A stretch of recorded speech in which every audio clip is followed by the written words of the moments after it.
If you want to do some amazing friendship without hurting your wallet, you've come to the right place. Today we're gonna be making chocolate marshmallow candy for Valentine's Day. I got these containers from Ross. Get some cute heart ones though if you can. First, we need a full bag of mini marshmallows. We're also gonna need a whole can of condensed milk. The recipe wants 12 ounces of chocolate, but I just happened to get 11.5 ounces because that's what this packet had. I just think Ghirardelli is superior and no one can convince me otherwise. Also, gonna need some walnuts. I'm not really about that life, but I do have a lot of friends who enjoy nuts and it tastes great with the marshmallow and chocolate. Then grab whatever baking dish you might have available at home and some parchment paper because that's where we'll be putting the mixture. Here you can see me lining my dish in solidarity with you guys because we're a team and we make Valentine's Day gifts together. Put it to the side now though because we don't really need that. We need whatever mixing bowl you got in your house. I have scissors that I only use for cooking and they have a designated spot in my kitchen and I just had to tell you guys that because it makes me feel real proud. Also, I'll be chopping the walnuts into smaller pieces. I just wanted to show off this family heirloom I have.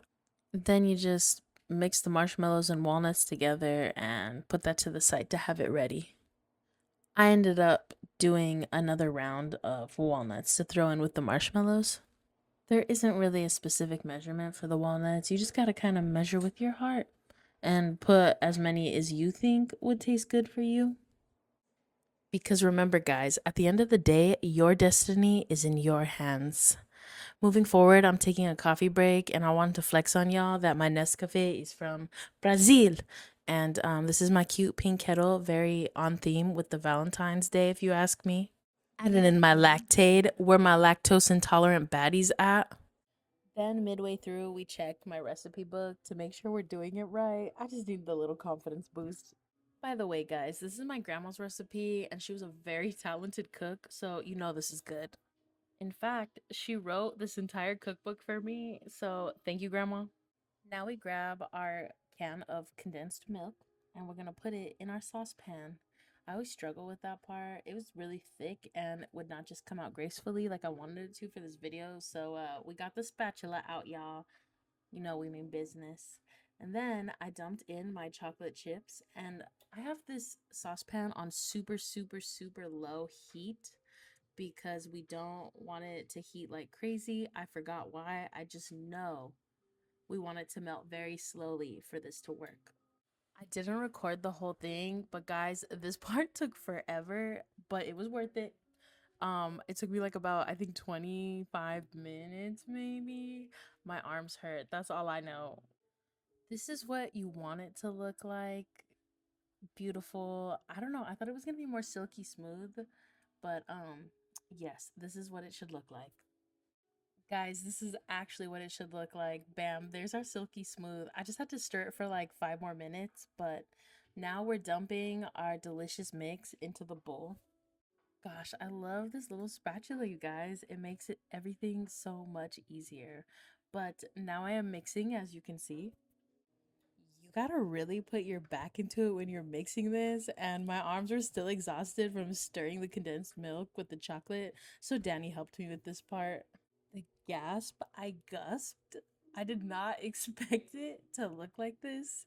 In fact, the next clip you guys will see is me cackling like the Wicked Witch of the West because I cannot get over how unromantic this looks. I swear it'll look better though once it comes out of the fridge and it's all cut up into cute little squares.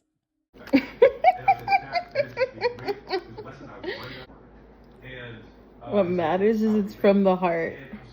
Now that our gorgeous masterpiece is done, we're gonna put it in the fridge for about 2 hours. This is what it should look like 2 hours later. I just lifted the parchment paper out of the baking dish. I love that. And now we're gonna cut it into some beautiful symmetric squares using my bread knife because it's very long. It's really thick and firm now because of the cold from the fridge. So it's a little tricky to cut into, but guys, the relief I felt as it started to get slightly more aesthetically pleasing. It's starting to look a little less like poo, wouldn't you say? I'm just really trying to convince you guys to make this because while it doesn't look the most Lovely. It is super, super delicious and better than any chocolate I've bought. We're gonna try the corner piece because it's ugly.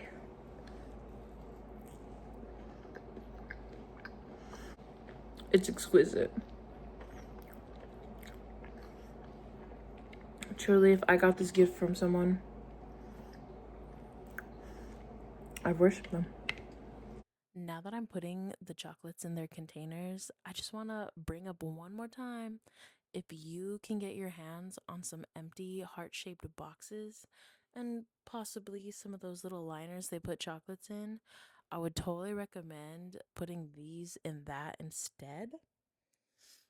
I am not doing that in this video because I filmed this like 3 days before Christmas. I had a newborn during that time and she's now like 3 months, but it's rough. It's been rough trying to edit and take care of my baby at the same time. And I've also never really been good at putting out long form videos, but I'm gonna start trying to make it more of a habit. But yes, guys, heart boxes. I'm actually gonna buy some heart boxes this week and I'm gonna get on Pinterest and print out a bunch of Twilight memes and just Mod Podge them onto my boxes. If you guys want to see that, comment below, just let me know. But here is my final result. This recipe, you guys, like my grandma made it every year for Christmas, and before she handed over the recipe, I would just like wait with excitement because they're that good, I swear. Like I would think about them all year long. And making your friends something like this is so much more easy on the wallets, especially in this economy. Plus, I just feel like homemade gifts, especially on a holiday like Valentine's Day, is just so sweet. Like you took the time to make me something, you know? But if you're watching this before Valentine's Day or during or in the month of Feb, I hope you have a wonderful Valentine's Day, guys. Thank you for watching.